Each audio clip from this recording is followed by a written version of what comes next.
Hey,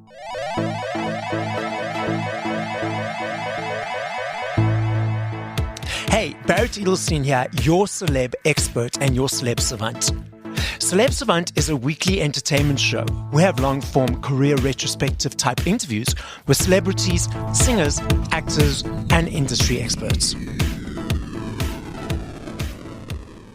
Logan J Parker was born in Portugal, and once she graduated in economics, she moved to work in a bank in Lisbon, which she began to hate.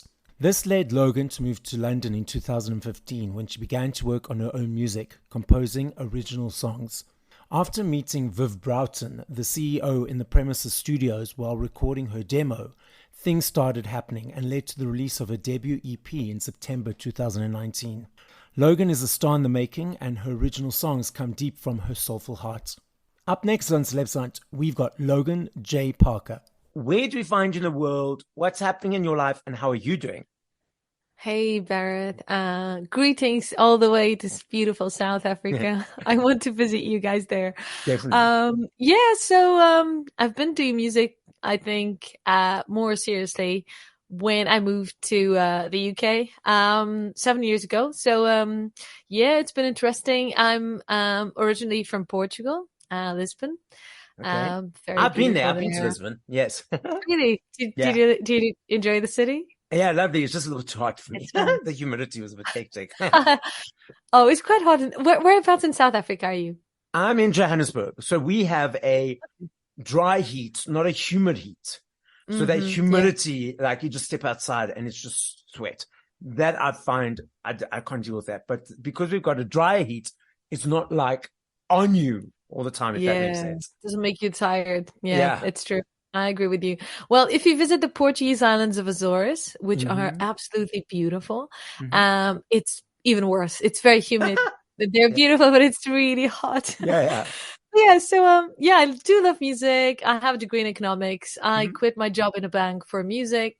I'm passionate about music. I love playing the guitar. Over the lockdown, I picked up, kind of like recording. I built my own kind of like home studio. So I started recording at home, and then I started learning the piano, ukulele. And at what age, whether it was a child or as a teenager, do you say, cool, I'm passionate about the music industry, I'd like to join it? I know you did your economics degree, but let's just travel through your journey in the entertainment world. I think my first contact with music was when I was, I think, 5 or 6. My parents put me in the church choir. So I was in the choir with the other kids, and I remember feeling so excited. I remember not being able to sleep at night because I was so excited to go to the rehearsals. And then I had my first performance in a beautiful church, and my parents came to see me, and I felt so special on stage with the other kids. We had like that, beautiful uniform and everything, and it was so beautiful. So I think I was completely amazed by all the voices together, the music, singing. It was super exciting. So I guess that really was a very impacting experience when I was a kid. And then when I was 17, my parents got me a guitar, and then I started learning the guitar. But I wanted a motorcycle. I was asking my parents for a motorcycle for a very long time. And then they just got tired and was like, here's a guitar. You're always singing, and I think you're going to like this. And it's safer than a motorcycle. So I started like learning the guitar, taking the guitar to school. I was a very shy teenager, very like in my own world. And I think music was this kind of like safe space where I just felt, I don't know, safe and happy. Studied economics, you did banking for a while, then you moved to the UK. So carry on. So you built your studio in COVID, and you learned, what did you learn again? The ukulele and? It's crazy. Ukulele, piano, and now the bass. I'm really into playing the bass now. So I can make a whole record just myself. It's awesome. It's liberating. It's great. Sometimes I used to bitch about musicians because they're unreliable, or they just get too drunk, or they're late. And it's just great to be able to create everything in your house and just create the whole track. It's so cool. It's so exciting. Collaborating with, say, just one other musician, for them to hear the ears, they might have more of an like objective, or not an objective. They might think, have you tried that? Or are you Yeah. happy Yes. with the Yes. end result? It's like, okay, my gut's telling me this is cool. I don't need their Uh-huh. input. Well, I tried all of that, Okay. and I think like being a musician is like having personal experience like in relationships, because music is Yeah. so personal. So Yeah. when you share your music with other people Yeah. and other people come and they show you their way Mm, of seeing it, and mm. it's amazing. And sometimes magic can happen and sometimes it can go wrong. Oh, yeah. Most of the times it goes wrong, I Oh, think. really? So I feel like I am a producer, I think, Mm. and I feel like I've got my ideas in place, Yes. and I wish I could just tell the musicians what I want them to do. I think Okay. that's what I want. But I Okay. would like to work with I've worked with producers in the past, Mm. and it was great to collaborate with them. On Fragile, I've worked with Teeks. He's an incredible producer, and he's helped me. I had all these ideas, and he's helped me translate those ideas, and he Mm. made everything look and sound so cool. So it was great to work with him. And yeah, I think it's great when you meet people who are like-minded and they Yeah. add to your music. But most of the times, I think it's hard when you don't have a big budget. Musicians, Yes. you have to hire them, you have to pay them, and it's And then so there's ego expensive. that walks in the room as well.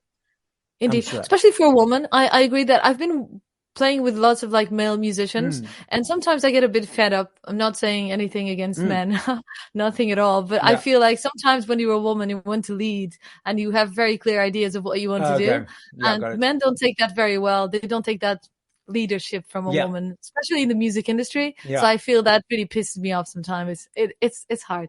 It's a difficulty, I would So, say. I mean, like, then they label you're a diva, you're a bitch, and Oh it, yeah, yeah, you're such a bitch, Logan. Oh my God. it's just like from 0 to 3 to 4 minutes in creating a song. What inspires it? What invigorates it? Is it easy every time? Let's dive into your creative brain. Indeed. Do you know what really helps me is like I feel like my music is like a therapy. So I'm a Mm. very private person, and I Yeah. struggle to really connect at a deeper level with Mm. people. I need to know them very well. There's, I think, yeah. So I feel like music is this place where I can really be completely honest and just talk about my insecurities, my flaws, Mm. my problems, all the things that hurt, I think, Yeah. end up in a song. And I feel sometimes the funniest of things is that you can write a very sad song, but then add a really cool beat to it and Yes. make it a very happy groove, but still the message is quite dark, and it kind of like it all balances it out, and it's quite interesting. I feel that it's amazing. It's great. I love it. I'm not sure if you're aware of NLP, neuro linguistic programming. So that's the way people process information. So people are Uh-huh. either visual, which means they process information by creating pictures, Uh-huh. or they are audio, which means they process the information through the words and understand the paragraphs and the meanings behind. Or Uh-huh. they are kinesthetic, which means they process information through the energy, through the emotions, through the body language. So Right. when you listen to music by yourself or of songs of yourself or by other artists, do you see pictures when you listen to it? Do you hear the words or do you get the feeling? I get the feeling Okay. 100%. Sometimes I struggle to create music videos for my songs Yeah. because music is more of a feeling and an emotion rather than just pictures. And exactly. It's so So the funny. visual people are like, where's my music video? I need to see it. Yeah, Now you exactly. understand that. And I'm there struggling, trying to find an image to a Yeah. feeling. It's so So, hard. It's so interesting. I've never thought about it this way. It's yeah. very interesting the way you put it. And now Absolutely. when you listen to songs by other artists, are you able just, obviously if you're doing work stuff, that creative analytical brain will fly in. But when you just want to listen to music just for the sake of listening to music, are you able to chill and listen, or are you unpacking the music as you listen to it? Yeah, there's always a critical sort of like sense in your Mm. brain when you're a Yeah. musician. You notice all the details sometimes, Yeah. and sometimes you notice something that, oh my gosh, this works so well. This is so sick. And sometimes like, oh, this bass line could be so much better. It's just like you are critical, I think. It's Yes. like every other job, like when Yes. you're an economist, you're a doctor, you see someone Mm. doing something and you know it. So you're going to be judgmental, Yeah. I think. But I think it's good to keep an open mind. And, Exactly. the more you you remain, I don't know, pure in your way of seeing art or feeling art or listening to music. That is the way that that art is going to penetrate your soul and your skin and will make you a better person. It'll make you a deeper person. It'll make you reflect on all these things. So I feel it's important sometimes disconnect from your rational mind and just embrace the experience, I think. So you're definitely kinesthetic because you keep saying, I feel. And that's very much the words of a kinesthetic person. They always say, I feel. When auditory people speak, they say the words, I hear. And when visual people speak, they say the words, I see. What are the future paths, short-term, long-term? What are the goals? What's happening? Okay, so I'm super excited because I've been recording a Christmas single and it will be out in November the 28th, which is my mom's birthday. But yeah, so it's a very sweet Christmas song and I'm so proud of it as well. And I wrote it last year and it's a love letter. So, I'm so excited because it's quite different from because I just released like a very rock track, like Where Nobody Goes is such a rock and roll kind of like upbeat, hardcore, kind of like female driven, song. And I feel like this song is completely the opposite. It's mellow and it's romantic and it's sweet and beautiful. And it's so Christmassy. So yeah, I can't wait to hear what people are going to think. So at this point, I am struggling with the music video. So I'm trying to find ideas for it. This is how my brain works and how my body processes information, right? So often people, like, for example, when I started doing the podcast, people were like, oh, you need to listen to other people who do interviews, watch what they do, listen how they're successful. I'm like, no. And it's not disrespect to them or saying I'm better. The thing is for me is that when I listen to them or watch them, I'm like, oh, I need to copy that. And then that takes away from my authentic self. So I then start sounding like whomever, which was never part of my personality or never part of what I wanted the podcast to be. So I tried to, I have completely refrained from listening to others who do the same. It's like, this is me. I know it's working because of the feedback I'm getting. I'm being authentic, Barrett. And I know because it's happened in other instances where I've read books or whatever, and I tried to take on what that other person was saying. And it just, my computer brain went, no, not working. So the point I'm trying to make with this discussion is that maybe try and think of the story without going down the rabbit hole of Christmas stuff, because it might exactly. take away That's a great idea. I love it. Yes. If that makes sense, I'm like, I should use that. I should use that. Like, no, let's not use any of that. Yet write down the ideas that are coming through, if that makes sense. I love that. I think that's exactly my point. I was just thinking that there's no point on. Yeah, I think that's a really great idea. I don't want to talk too much about it because I want people to be surprised. Of course, but yes, definitely. I think I will take your advice on board for sure. Yeah. What's happening next year? So next year, I really wanted to record, to really release my debut album because I've released my debut EP. I had a few singles in the meantime, and now I feel like I'm ready for an album. So I've been working so hard, and I've been building up my fan base as well on YouTube and Spotify. I've been working with brands, and it's been super exciting. Like, I've never worked with brands before, so it was so cool to just get brands interested in working with you, and you feel like you're creating something special. So I feel like I would be ready. I think I will be ready next year for my debut album, and it will be a massive success because it is. It's got so much passion and love, and it's so authentic, but it is unique, I feel, because I truly believe in it. Of course. Okay, so moving back to working with the brands. So is this them using your music in whatever, or they brief you and say, cool, we need A, B, and C, and then you create that for them?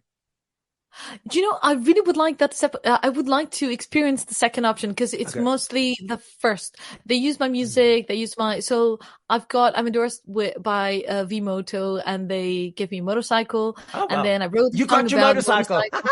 I know, yeah, it's There we great. go. You I got it manifested before. it. Anyway, sorry. I did. Carry on. So yeah, we've been working together for a year and a Mm. half, and it's been so exciting. And Mm. then I just fell in love with the bike. I wrote the song about the bike, about Mm. riding this motorcycle. It's completely electric, so it's Yeah. kind of like new generation bike. It's super Mm. cool. And yeah, so I wrote that song. That was Where Nobody Goes music video. I'm featuring the bike. So I guess for an artist, when we're independent, it's great to have the support of brands because Mm. they can help you magnify your reach, and maybe their customers, the people that like those motorcycles, they're gonna listen to the music, and Yeah. then they're gonna be like, "Oh, this song sounds great, and it's about riding motorcycles, and I love motorcycles. This Yes. all makes sense." So I feel like music is the most amazing thing about music is that it can fit anywhere, anytime, in Mm. any space. You just Absolutely. need a good song. You Mm. just need a good attitude, and people are gonna feel that love. So Exactly. yeah, bring me more brands. I'm available. Let's put that out there. More brands. So not only Yeah, will you create the music, but then you'll be in the advertisements. And why not? there we go. Billboards. Yeah. Here we go. If anyone needs a Christmas single for an advert, I am Yes, available. I've got a great absolutely. song. I love me a CD. I still budget for my CDs every couple of months. I go into Amazon. It's an experience like, okay, cool. I'm going to get it in the package. Like when I go to the store, okay, I'm going to buy this one. Come home, rip it open, look at the booklets. For me, it's an energy exchange to you guys. Say, Oh, hey, thanks for all the hard work. It's brilliant. yeah. And I'm not sure if you're aware that physicals are making a massive comeback, for example, in the UK They alone last year. are, especially vinyl. I do have my Yeah, EP on vinyl. Yeah, people actually, so really you love it. know It's this. great.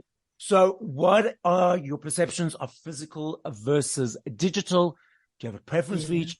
Oh yeah, I'm so old school, Barrett. I do love my physical, my Mm. vinyl. I have a record player at home. I grew up with my parents playing like the craziest records ever. Screaming Jay Hawkins, Frank Yeah. Sinatra, Okay. Ray Charles, Aretha Franklin, lots of like Mississippi Delta blues. So, Mm. rock and roll, Lynyrd Skynyrd and crazy, crazy, beautiful, beautiful music. So I do love record players and I love vinyl. And I think music on vinyl just sounds so warm. And even the cassettes. I remember Yes. being a kid, my dad was driving the car, he was playing Mm. all these Creedence Clearwater Revival cassettes.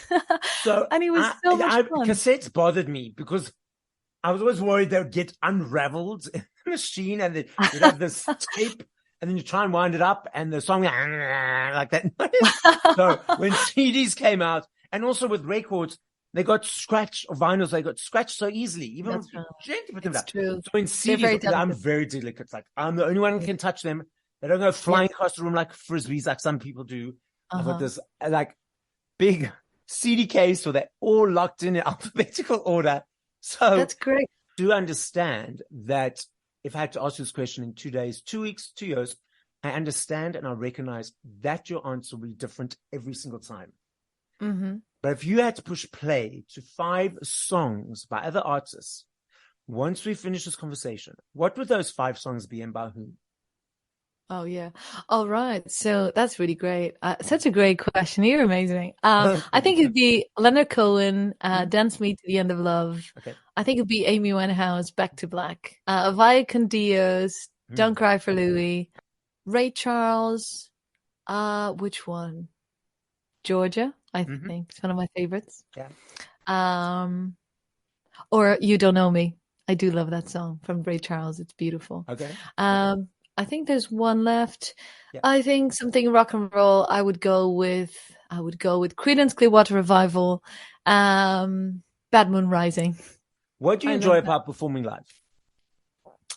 I enjoy the adrenaline and to feel that people are connected to what I'm creating in that moment.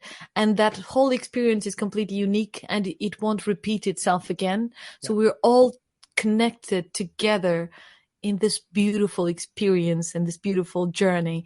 And we get to share it with one another. And I feel special that I'm channeling that and everyone is feeling that energy and we're all in that moment. I think that's the most important thing for me when I perform. Okay. I love it. So I'm sorry to interrupt. I've got a point of discussion around this. So I'm always in the front, dancing, jamming, do my thing.